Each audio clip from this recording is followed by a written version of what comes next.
네, 안녕하세요. 페이스라인 성형외과 이태희 원장입니다. 안녕하십니까. 오늘은 저희가 성형수술에 대해서 얘기를 하다가 괴담이 굉장히 많더라고요. 그래서 원장님한테 한번 이 괴담들이 진짜 맞는지 한번 체크해 보려고 성형수술 괴담을 한번 가져와 봤습니다.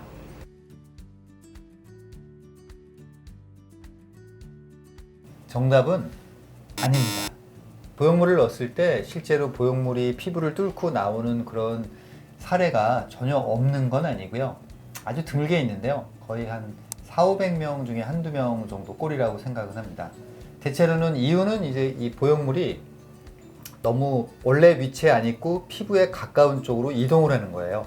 원래는 피부 굉장히 안쪽 깊숙이 넣어놔서 얘가 이제 별로 보이지 않거나 만져지지 않게 해놓는데 어떠한 이유로든 간에 너무 이동을 하면서 우리가 원치 않는 위치로 이렇게 이동을 한 건데요.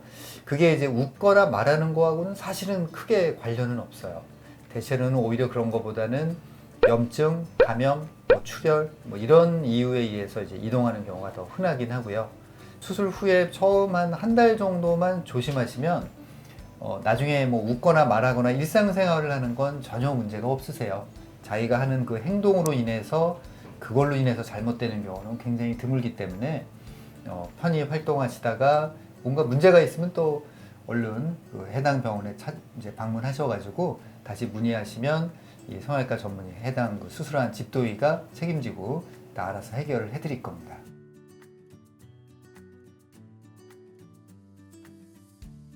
정답은 아닙니다.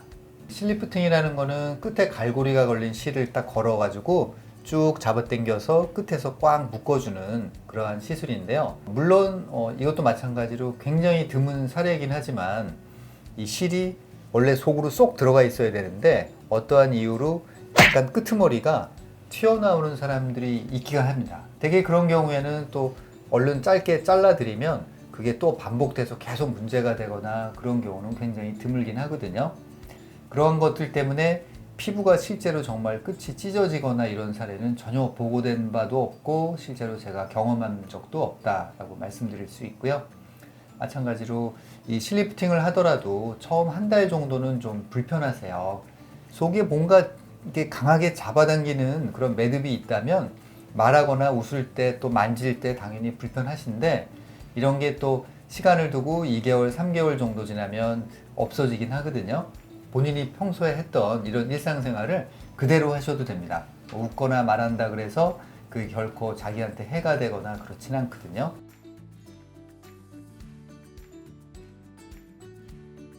마찬가지로 정답은 아닙니다.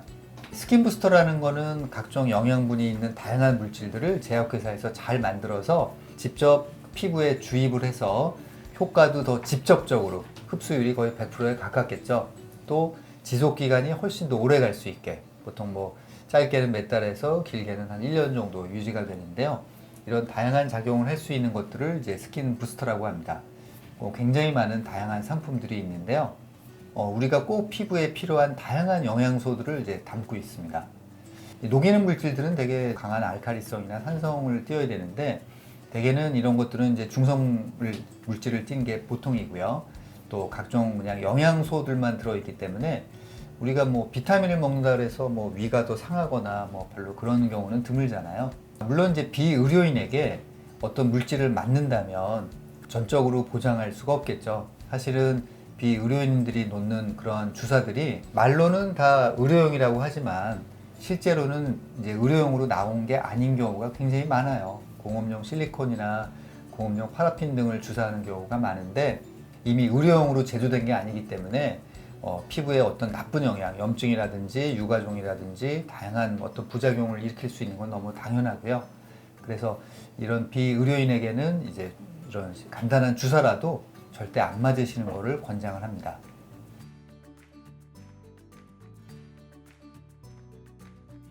이 성형에 대한 괴담은 두려움에서 벌어지는 것이죠. 수술이라는 거는 굉장히 무섭고 두려운 일인데 거기에 대한 정보가 부족하기 때문에 막연한 공포감, 미루어 짐작하는 그런 추측 그런 것들 때문에 괴담이 만들어진다고 생각을 합니다. 하지만 또 최근에는 인터넷의 발달 또는 이런 유튜브의 발달로 정보들이 너무 넘쳐나잖아요. 의사들도 굉장히 많은 정보를 제공하고 있고 시청자분들도 그런 걸 통해서 많은 정보를 얻기 때문에 이런 괴담들이 최근에는 굉장히 많이 줄어들고 있습니다.